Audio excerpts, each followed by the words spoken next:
Mes chers compatriotes, hôtes du Mali, à l'entame de mes propos, permettez-moi de rendre grâce à Dieu, le Tout-Puissant et le Tout-Miséricordieux, qu'il soit remercié pour tous ses bienfaits.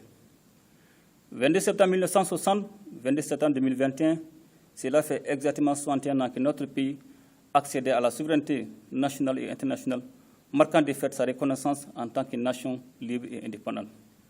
Je voudrais à cette occasion rendre un hommage mérité aux pères fondateurs du Mali indépendant qui, le 22 septembre 1960, ont montré la voie de l'honneur et posé le socle de la Constitution nationale. Par-delà les aspects festifs de cette commémoration si importante pour notre nation, l'heure doit être à la responsabilité et au devoir de mémoire.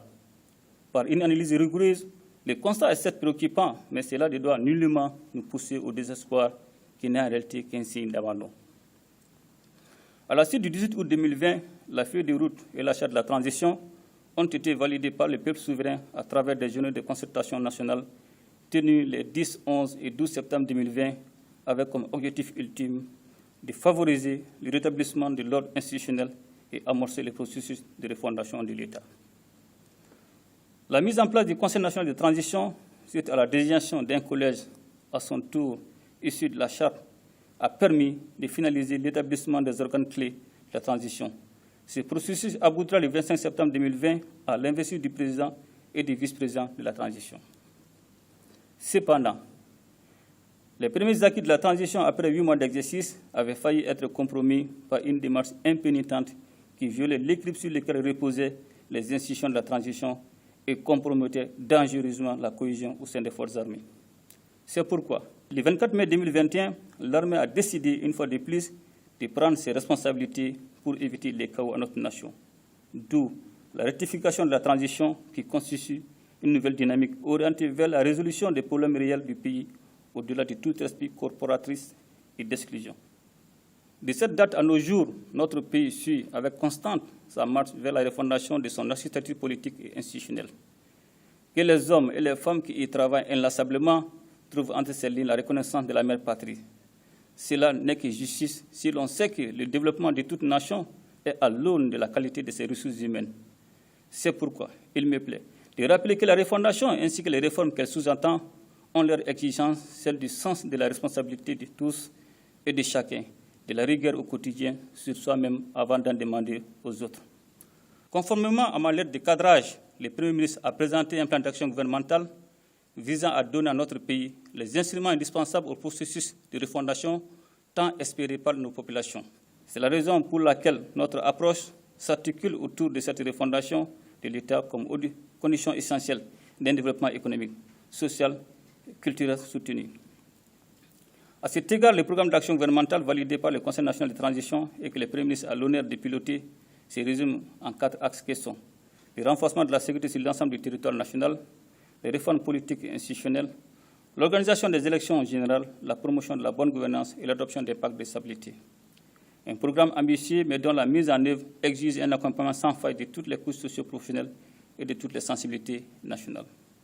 Mes chers compatriotes, nul ne doit ignorer que le changement est avant tout un état d'esprit, une prise de conscience individuelle et collective avant de se matérialiser. Cet état d'esprit et cette conscience collective doivent sans cesse nous animer afin que chacun et tous acceptent les durs sacrifices qui y sont liés. C'est d'ailleurs sur ces valeurs que s'appuie toute notion de gouvernance et de réforme. En donnant déjà le ton de la réduction du train de vie de l'État à travers la cession des 2 tiers du budget de la souveraineté, la présidence pour la cause des localités défavorisées, une nouvelle page d'humilité et de retenue face au bien public venait d'être écrite pour servir d'exemple.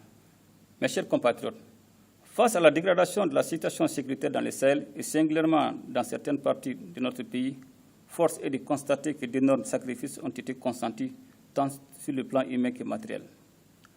D'août 2020 à nos jours, un accent particulier a été mis sur les besoins opérationnels des forces de défense et de sécurité. C'est pourquoi le renforcement des capacités opérationnelles s'est largement diversifié en s'étendant aux moyens aériens avec l'acquisition de nouveaux aéronefs.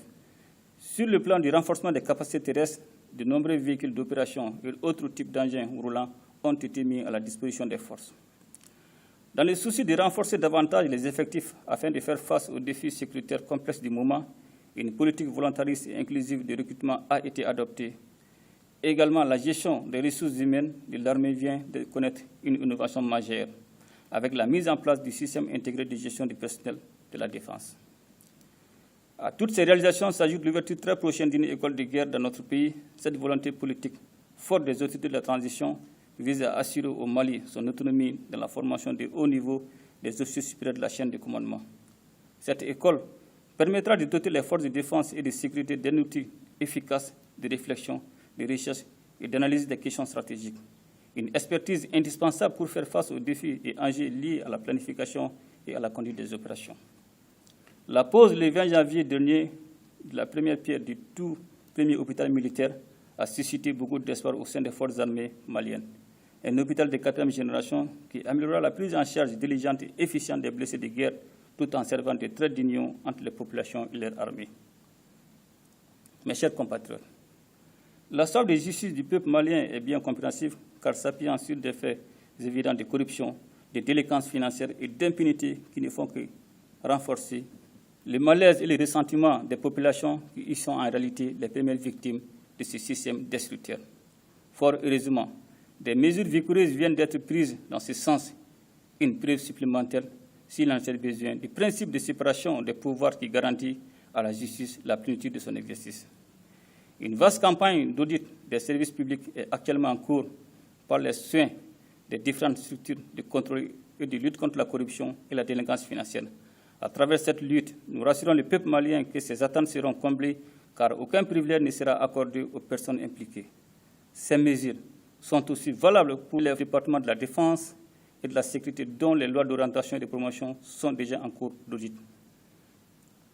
Au demeurant, pour éviter tout excès, j'en appelle au respect des principes sacro-saints de la procédure judiciaire afin que nul ne se méprenne sur la noblesse de notre engagement. Mes chers compatriotes, au-delà de la question de la justice, c'est celle de la refondation même de l'État qui se pose avec acuité. Malgré les 60 années d'indépendance, dont la moitié sous le système démocratique, l'État du Mali est confronté à des maux que les citoyens ne cessent de décrier. Il s'agit entre autres du manque de vision politique, du non-respect des textes, des dysfonctionnements institutionnels remarquables et de la répartition inégale des richesses nationales.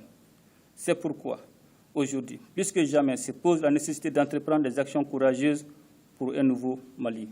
D'où la tenue très prochaine des Assises nationales de refondation qui regrouperont toutes les forces vives de la nation, une belle occasion en perspective pour discuter de l'ensemble des préoccupations nationales afin d'impulser une vraie dynamique de changement. À ces rendez-vous historiques doivent prendre part tous les Maliens soucieux de l'avènement d'un nouveau Mali. Au titre de l'éducation, un accent particulier a été mis sur la valorisation des infrastructures scolaires à travers la réhabilitation de 2000 salles de classe pour un coût total de 5 milliards de francs CFA. Dans le but d'apaiser le climat social, le gouvernement est toujours resté attentif aux revendications des différentes structures syndicales, en dépit de cette volonté permanente d'arriver à une situation consensuelle. Force est de constater que la satisfaction systématique de toutes les revendications d'augmentation salariale aura pu sérieusement compromettre les investissements de développement et la satisfaction des besoins sociaux des populations. Une des options a donc été d'éviter les inégalités salariales en adoptant l'harmonisation de la grille qui a été saluée à juste titre par la majorité des fonctionnaires. Mes chers compatriotes, un autre grand chantier demeure la tenue de la révision ordinaire des listes électorales, la réorganisation territoriale et le retour de l'administration sur toute l'étendue du territoire, dans une dynamique de recherche des solutions adaptées tendant à éviter les crises et contestations répétitives liées au déroulement des élections dans notre pays. Le gouvernement entend instituer l'organe unique de gestion des élections. En remplacement des méthodes précédentes, cet organe aura l'avantage de rendre plus transparent et plus fiable le processus électoral. Sur le plan sanitaire, nos infrastructures hospitalières ont connu de nettes améliorations avec un relèvement conséquent du plateau technique, toutes choses qui renforcent l'espoir dans la conduite de notre politique de santé. Aussi, face à la pandémie du Covid-19, le département de la santé s'est-il montré proactif à travers une large campagne de sensibilisation afin de contenir la propagation du virus. D'énormes efforts ont été consentis dans le cadre de la réhabilitation, de la construction et de l'équipement des infrastructures sanitaires pour plus de 17 milliards de francs CFA cette année. Mes chers compatriotes, cette fête me donne également l'opportunité de saluer les avancées dans le domaine agricole, notamment dans le secteur du coton. Plus de 67 milliards ont été injectés pour le relèvement de ce domaine qui fait vivre 20% de la population malienne. Cet effort considérable a permis de revitaliser ces secteurs poumons économiques de notre pays. Dans le domaine des infrastructures, les attentes de la population sont grandes. Toutefois, la politique de désenclavement du pays se maintient malgré les contraintes liées à la saison hivernale. Un vaste programme d'entretien et de construction des routes d'intérêt national est en cours d'exécution à travers le pays pour une enveloppe de plus de 23 milliards de financement du Fonds d'entretien routier. Mes chers compatriotes, j'entends et comprends avec attention particulière les complaintes de certaines populations qui souffrent par endroit de l'absence de l'État pour diverses raisons. Plutôt que de se dérober, l'État met tout en œuvre au quotidien pour assurer la sécurité des personnes et des biens. Cependant, il demeure évident que c'est seulement ensemble que nous pourrons relever le défi de la sécurité collective. C'est le lieu, une fois de plus, d'inviter nos partenaires à une meilleure lecture de la situation du Mali, marquée par une crise multidimensionnelle profonde. Avant de clore mon propos, j'adresse mes remerciements à toutes les forces internationales présentes au Mali et qui participent à l'effort de sécurisation de notre pays. Cependant, leur engagement à nos côtés doit, de toute évidence, contribuer à la résolution durable des problématiques sécuritaires et servir de déclic pour notre résilience. C'est à ce seul prix que l'assistance internationale aura tout son sens. Mes chers compatriotes, les défis qui assaillent notre pays nous interpellent tous sans exception. Faisons en sorte que le Mali soit fier de nous à l'heure du bilan de l'histoire. Vive le Mali uni et prospère, qu'Allah bénisse le Mali et protège les Maliens. Je vous remercie. À ton appel, Mali, pour ta prospérité, fidèle à ton destin, nous serons tous unis. Un peuple, un but, une foi, pour une Afrique unie. Si l'ennemi découvre son front, au-delà ou au-dehors, debout sur les remparts, nous sommes résolus de mourir pour l'Afrique et pour toi, Mali. Notre drapeau sera liberté pour l'Afrique et pour toi, Mali. Notre combat sera l'unité. Au Mali d'aujourd'hui, au Mali de demain, les chants fleuris